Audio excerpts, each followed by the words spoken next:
everybody. I am Ryan Medora, and I'm here to talk to you about the major triad, which is super awesome. So there are a lot of cool ways to play major triads on the bass, and we're going to learn about some of them right now. I'm going to create a groove with it and show you how to apply it in a few different directions, a few different versions of playing this major triad. So before we get started, let's talk about where you can find some more info. I actually wrote a column about major triads in Bass Player magazine, probably the fall-ish, winter-ish of 2020. You can learn about it there, or you can head over to my Patreon page or my TrueFire channel for tab and notation for this video, and lots of others. So to get started, let's talk about what a major triad is. Basically, when you are playing a chord, like if a guitar player or a keyboard player were to play a chord, they'd say, here's a major chord, boom, and they'd play all the notes at once. For us bass players, we want to play notes one at a time because it doesn't sound great if we play a whole lot of notes at once. So it's very important for us to know what notes make up a G major chord. And the basic three notes of the chord is called the triad. So we have our root note, which is going to be G, a major third, which is B, and then a fifth, which is D. So if you were to play a major scale, it's the third note of the scale and the fifth note of the scale.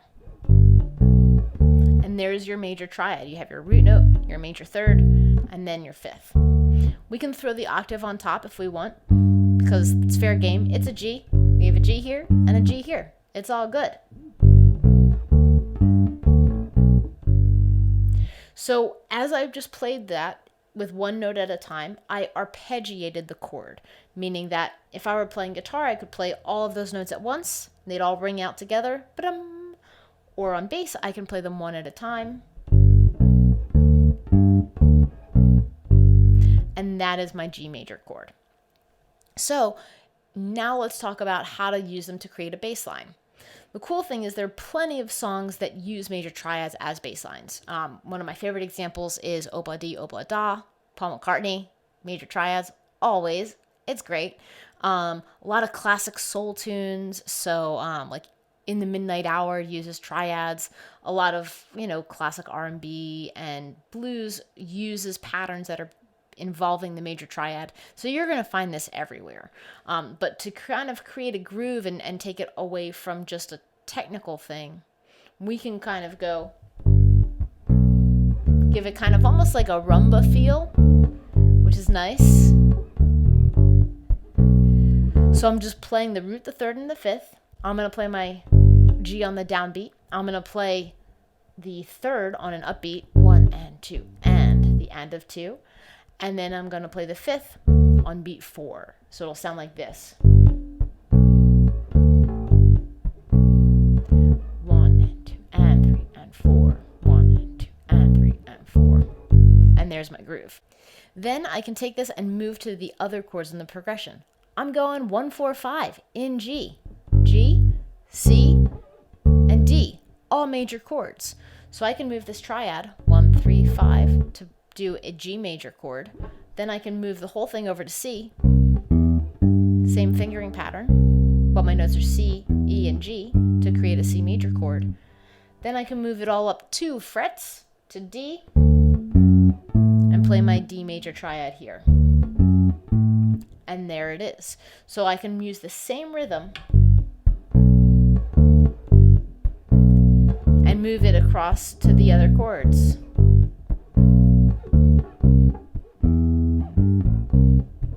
Go up to C. I'll go back to G.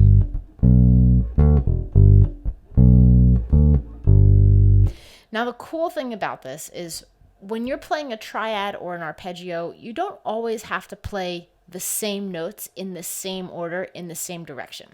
So you could play the root, the third, and the fifth. You could play the root, the fifth, and the third. You could play the octave and the fifth and the third. Or you could play the octave, the third, and the fifth. Now I really love this pattern because when I'm playing something on my A string, I can go and catch some of the lower notes. So if I wanted to play my C major chord, which would be C, E, G, I could find my C here. I can use my open E and then the lower G. You can hear how it's the same major sound. Sounds great. Absolutely lovely. But it's a different direction, and it sounds cool. It gives you a little more wiggle room to play with. You can do the same thing with D. You can find your D here, your lower F sharp, the third, and then the fifth A. So this is the higher one. This is the lower one. So as you're playing this groove, you can kind of adapt what you do, or maybe the first time through, you play with just the regular ascending pattern. Then you move to your other chords. Go up to the 5. We'll go back down to the root. This time, I'm going to try playing the other pattern. When I go to my C chord, get my lower version. I can do the lower version when I'm at the D as well. And then go back to G. So these are all different ways that you can play the major arpeggio. So I hope you found this video useful. Again, head over to my Patreon page or my TrueFire channel to get tab and notation and to check out this groove a little bit more. And yeah, I hope you can apply this to other music. Listen for it in songs that you like. You're going to find it all over the place.